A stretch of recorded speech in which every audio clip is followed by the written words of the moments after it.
He never lost a single game in all the tournaments he played. In the world of chess, he was legend.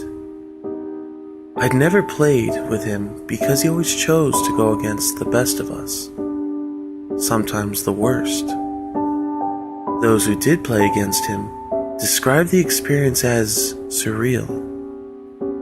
They felt like they were playing with their lives hanging in the balance.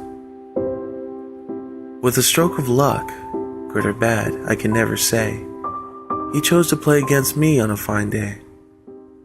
I was pretty excited to go against such a formidable opponent. But by the time the board and tap timer were set up, I was sweating profusely. I felt my throat dry up and clicked my tongue against the back of my mouth. I felt a knot tighten in my stomach as he smiled at me and chose black. I made my first move, D2 to D4. After that, everything was a daze. He played with precision and speed, not breaking a sweat, while I fumbled around unplanned. Now my heart was racing. The match was drawing to a close, and I was losing my powerful pieces, nearly escaping with my king's life now and then. Then I saw it, an opening. He'd slipped up, a ray of hope. The knot in my stomach loosened, and I began breathing normally. I made my move. G7 to G1. Checkmate! I screamed, looking around for approval and applause.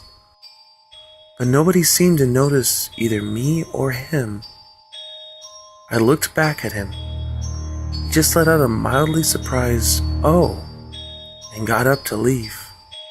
Before he did, he took out a newspaper from his coat and held it for me to take. Awkwardly, I reached out to take it.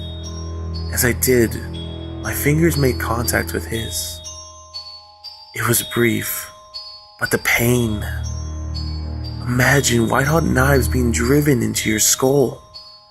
Then, he broke the contact, smiled, and took off.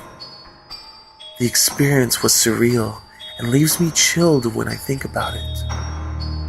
Even more so by the fact that his fingers felt like bones and the fact that he'd given me tomorrow's newspaper with a note taped to it. The newspaper bore the headline, "Plane carrying 547 passengers crashes. All killed except one survivor, now in hospital, awake and alive." And the note read, "Another time."